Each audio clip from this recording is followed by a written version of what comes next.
Hello everyone. आज के video में हम बात करेंगे फॉरेक्स ट्रेडिंग की। पूरा ए टू जेड क्लियरली मैं इसमें गाइड करूंगा। फॉरेक्स ट्रेडिंग होता क्या है, उसमें कैसे ट्रेड करते हैं, एक एक छोटी से छोटी चीज भी जो भी रहेगी ना पेंडिंग, मैं वो सब में एक्सप्लेन करना चाहूंगा। और थोड़ी सी वीडियो बड़ी हो जाएगी तो देख लीजिएगा प्लीज, इससे आपको पूरी इन्फॉर्मेशन मिल जाएगी। जो भी बिगनर है फॉरेस्ट ट्रेडिंग में ट्रेडिंग स्टार्ट करना चाहता है, वो समझ वो एक वीडियो, खाली सिंगल वीडियो देखेगा तो उसको पूरा क्लैरिटी मिल जाएगी फॉरेस्ट ट्रेडिंग कैसे करना है। और उसमें भी इसी मतलब कुछ भी चीज पेंडिंग नहीं बचेगी। तो वीडियो फट से स्टार्ट करते हुए मैं आपको पहले फॉरेस्ट ट्रेडिंग के बारे में बताता हूँ।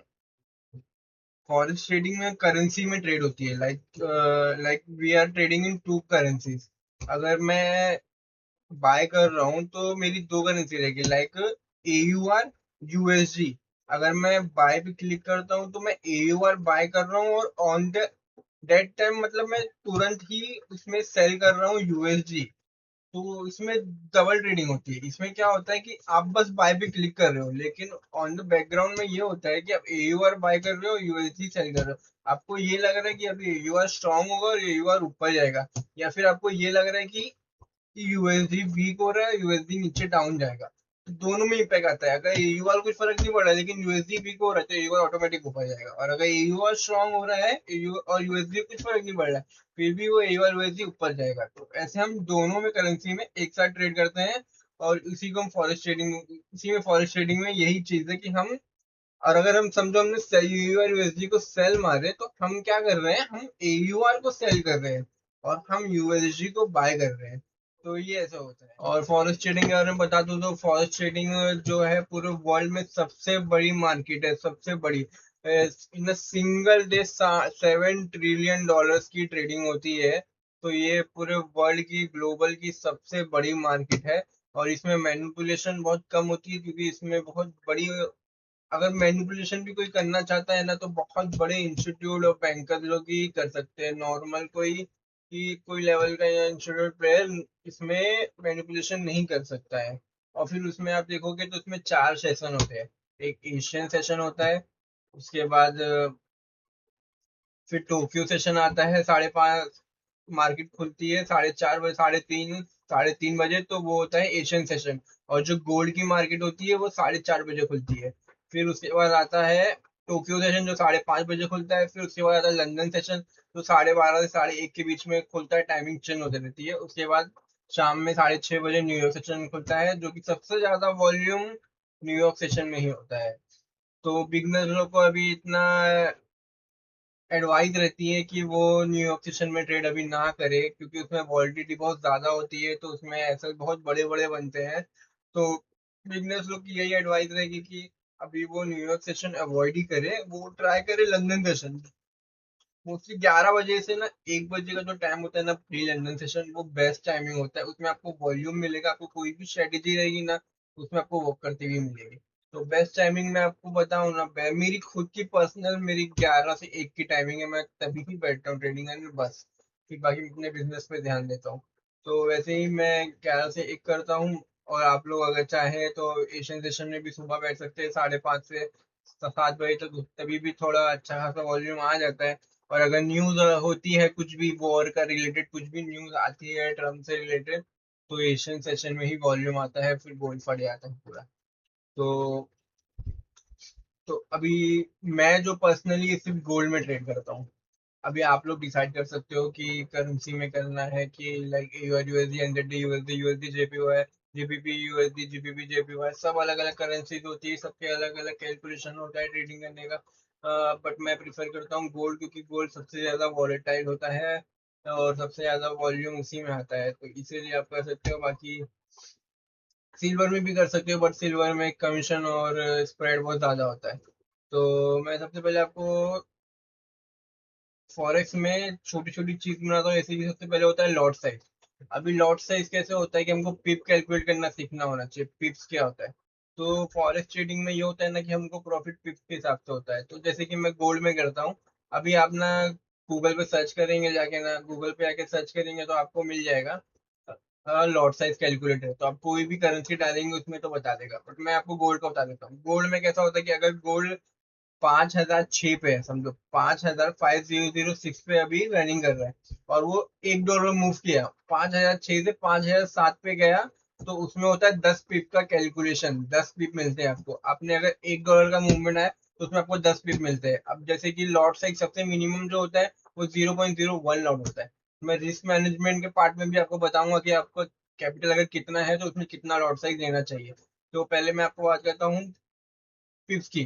तो जैसे कि अगर मैं 0.01 लॉट मारूंगा तो मुझे $1 पे 10 पिप मिला, और 10 पिप में मुझे सिर्फ $1 ही मिलेगा।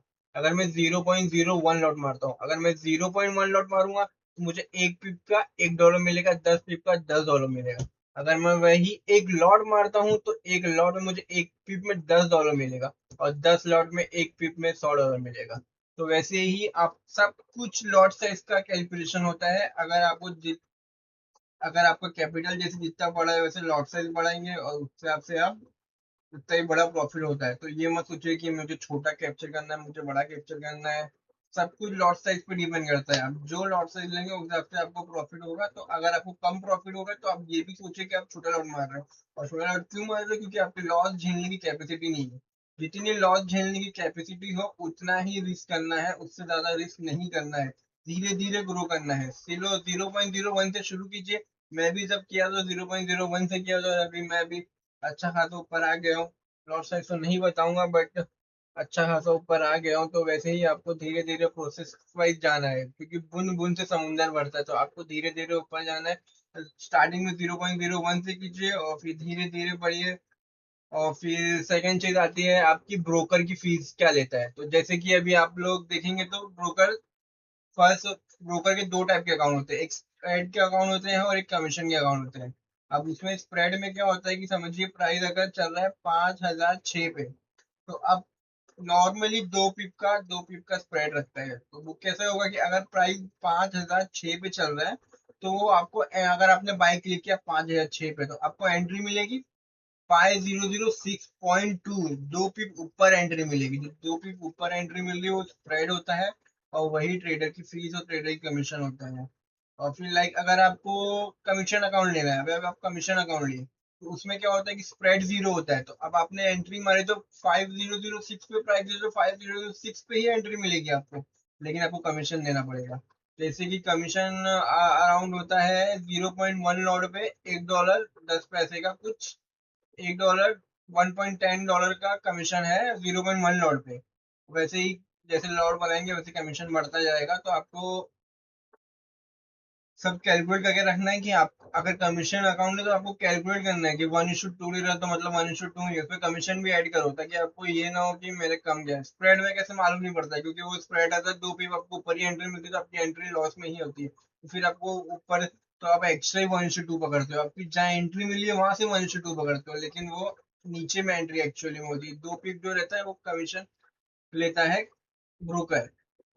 वैसे ही स्प्रेड और कमीशन दोनों सेम चीज है, बस यही है कि स्प्रेड में आपको 2 पिप ऊपर एंट्री मिलेगी, कमीशन में ट्रेड एग्जिट होने के बाद प्रॉफिट में से कमीशन वो काट लेता है। तो यही दो चीज होती है। उसके बाद एक होता है स्वैप।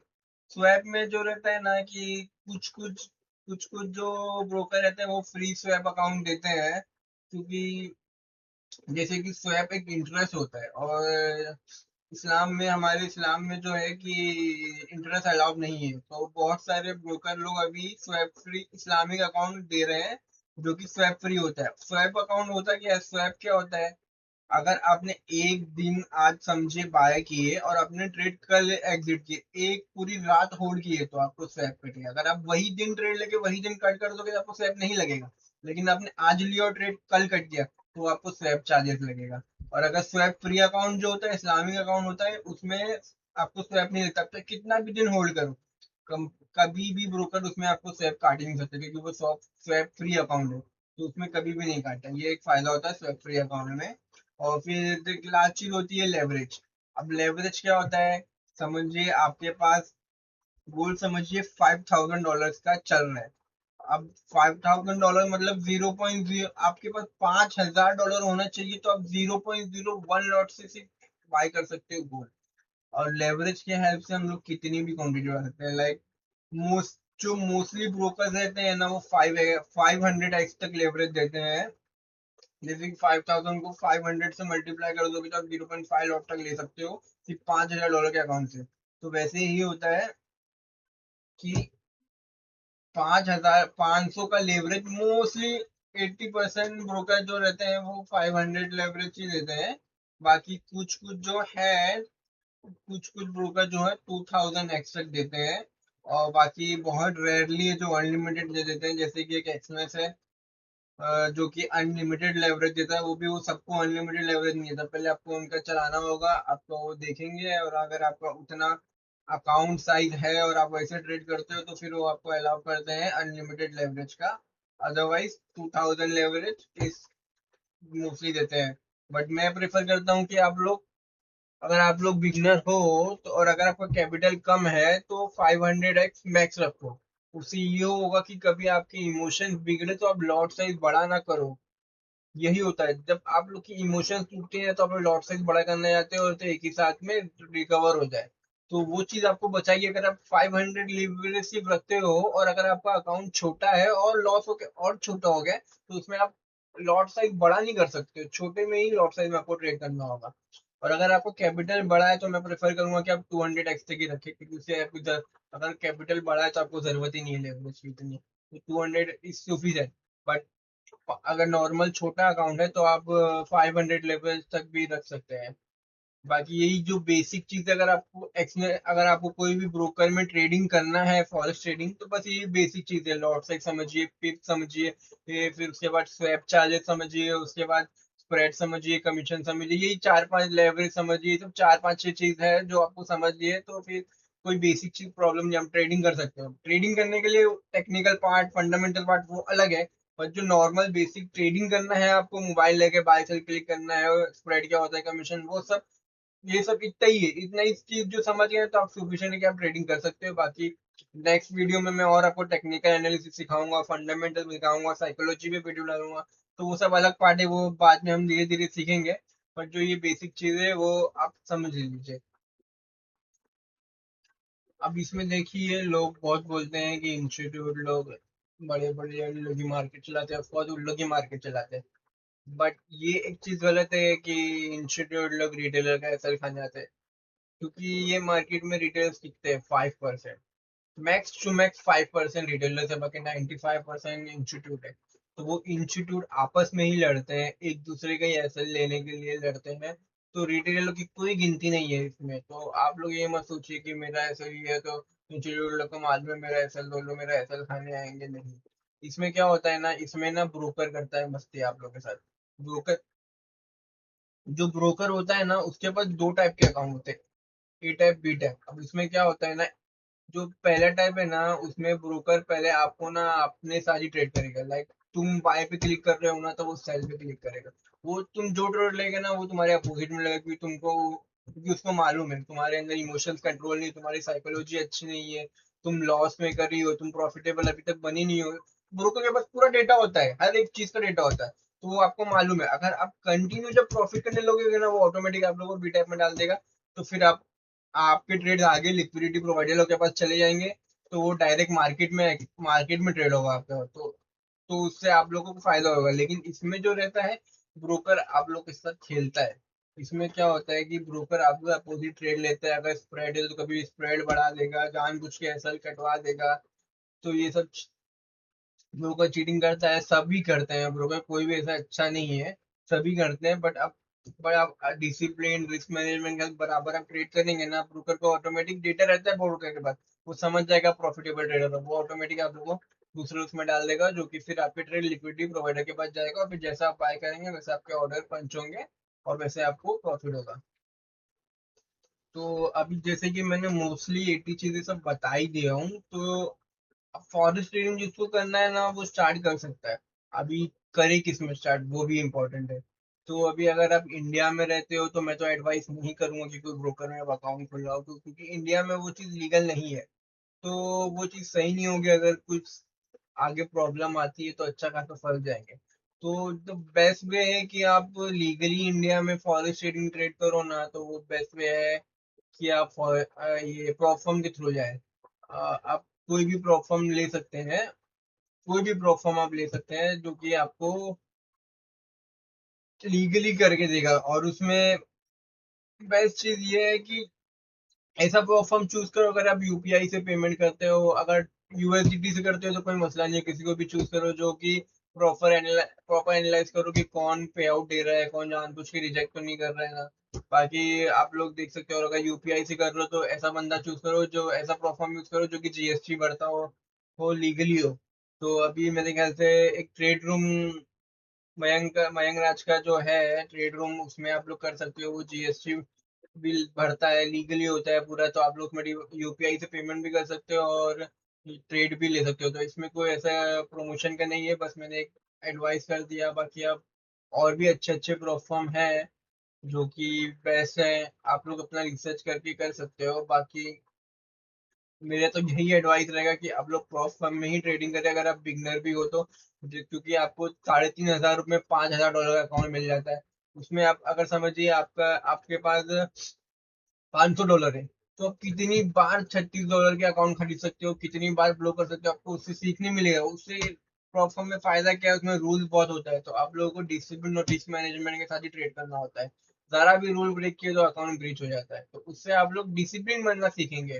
तो यही अच्छा रहता है। और बाकी लॉस भी नहीं होगा, कम ₹3,500 होगा, ₹3,500 होगा ज्यादा से ज्यादा। आप और दूसरा अकाउंट खरीद लो, एक पे आउट भी ले लिए तो आपका पूरा की पूरा रिकवर हो जाएगा। एक पे आउट, बस एक पे आउट ले लिया, आपका पूरा की पूरा रिकवर हो जाएगा। तो इंडिया में अगर करना है तो यही एक बेस्ट वे है प्लेटफॉर्म के थ्रू करना। और अगर आपको ब्रोकर के थ्रू करना है, आपके पास कैपिटल ज्यादा है, तो आप दुबई जा सकते हैं। कोई भी ऐसी कंट्री जा सकते हैं जो टैक्स फ्री हो। जरूरी नहीं है दुबई जाए, क्योंकि दुबई ऐसी क्रेज बढ़ा दिए लोगों ने बस कि ट्रेडर्स लोग दुबई जाएंगे। आप कोई भी कंट्री चूज कर सकते हो जो कि टैक्स फ्री हो और जहाँ पे ट्रेडिंग अलाउ हो। तो वहाँ पे आप जाके फॉरेक्स ट्रेडिंग कर सकते हो ओपनली। वहाँ पे जाके अपना, नहीं तो वहाँ पे जाके अपना बैंक अकाउंट खुला लो, कंपनी क्रिएट करो अपनी, वहाँ से बैंक अकाउंट खुलाओ, ब्रोकर के अकाउंट खुलाओ, और वहां से पैसा डाल के उसके बाद इंडिया में आके इंडिया में बैठ के भी ट्रेडिंग कर सकते हो। कोई भी गवर्नमेंट आपको कोई कुछ नहीं बोलेगी। तो ये भी वे आप कर सकते हो। अदरवाइज अगर नहीं है इतना पैसा तो आप प्रोफर्म थ्रू के थ्रू ही जाए तो बेस्ट रहेगा। उसमें स्लो स्लो ग्रो है। जब अच्छा कर मालूम पड़ गया, आप प्रॉफिटेबल हो और 5-10 लाख रुपए महीने का कमा रहे हो, तो आप ऑफकोर्स जा सकते हो कोई दूसरी कंट्री में और अपना सब डिटेल खोल के वहां से ट्रेडिंग कर सकते हो। बस ये है कि फॉरेक्स ट्रेडिंग में ये चीज याद रखना, फॉरेक्स ट्रेडिंग में लेवरेज बहुत मिलता है। तो आप छोटे से अकाउंट में भी बड़े बड़े लॉट मिल रहे, तो ओवर लेवरेज कभी यूज नहीं करना है। इससे इससे आपके दिमाग को, साइकोलॉजी को इतना रहता नहीं है। आप स्लो स्लो जाओगे, $5, $10, $20, $50, $100 ऐसे ऐसे रिस्क करोगे तो आपके दिमाग को बैठेगा अंदर कि मुझे सिलो सिलो जाना है। एकदम बड़ा अमाउंट देख लोगे ना तो वो उतना पकड़ नहीं पाएगा दिमाग, और फिर आप लोग डरोगे, फियर करोगे, फोमो करोगे, और उसके बाद लॉस होगा तो रिवेंज करोगे। ये सब बहुत सारी मिस्टेक है जो कि करते हैं बेसिक। तो बेसिक चीजें क्या है, इतना रिस्क करो कि मतलब अब लॉस खेलने की क्षमता, अगर आपका 2-3 ट्रेड लॉस भी हुआ ना तो इतना लॉस हुआ कि आपको फर्क ना पड़े, इतना ही रिस्क करो। और अगर आप और इतना ही है तो प्रॉपर में जाओ, वहाँ पे कितना भी लॉट साइज मारो, मैक्सिमम आपका 3,500 ही लॉस होगा। और अगर रियल अकाउंट है तो एकदम बेसिक स्मॉल 0.01 लॉस से स्टार्ट करो और स्लो स्लो ग्रो करो। बाकी मैं आगे और एक स्ट्रेटेजी भी बताऊंगा कि कैसे रिस्क मैनेजमेंट के हिसाब से ट्रेडिंग करना है और पहले कैपिटल को प्रोटेक्ट करना है, उसके बाद प्रॉफिट पे जाना है। वो सब नेक्स्ट वीडियो में आएगा। बाकी अब मैं यही कहूंगा कि जो बेसिक बिगनर मिस्टेक करते हैं वो मत कीजिएगा। स्टार्टिंग में 0.01 0.02 यही दो लॉट साइज से शुरू कीजिए। ओवर लेवरेज बिल्कुल ना कीजिए, 500 से ऊपर मत जाइएगा। और जब न्यूज ट्रेडिंग फॉरेक्स फैक्ट्री में जाके न्यूज टाइमिंग देख लो, कौन से टाइम में न्यूज आ रही है, जो कि न्यूयॉर्क सेशन में ही आती है हमेशा। तो वो टाइम पे आप लोगों को ट्रेड करना ही नहीं है, क्योंकि अभी तक न्यूज का आप लोगों को फंडामेंटली मैं सिखाऊंगा क्या होता है पूरा। तो बट उसको आप लोगों को अभी इग्नोर करना है। शाम के टाइम में ट्रेडिंग में बैठना ही नहीं है आपको, जो मैंने बताया लंदन सेशन में बेस्ट टाइमिंग है, वो टाइम पे बैठिए और तभी ट्रेडिंग कीजिए। अदरवाइज आप लोग ना बैठिए। और बाकी मैं एकदम बेसिक तो क्लियर हो ही चुका होगा आपको ये वीडियो देखने के बाद कि फॉरेक्स ट्रेडिंग क्या है, कैसे किया जाता है नॉर्मली। अब उस पर टेक्निकल एनालिसिस हम सीखेंगे, फंडामेंटल एनालिसिस सीखेंगे, रिस्क मैनेजमेंट सीखेंगे, सब कुछ धीरे धीरे सीखेंगे। तब तक के लिए इतना ही। और बाकी मेरा एक चैलेंज चल रहा है, वो मैं मंडे से स्टार्ट करूंगा। थोड़ा मेरा बिजनेस का सेटअप चल रहा है तो उसमें मेरा थोड़ा ज्यादा फोकस था। तो मैं मंडे से चैलेंज स्टार्ट करूंगा तो उस पर भी वीडियो अपलोड करूंगा। बाकी हमारे चैनल को सब्सक्राइब करके रखिए और और हमारे नेक्स्ट वीडियो का वेट कीजिए। तब तक के लिए गुड बाय और दुआ में याद रखिए।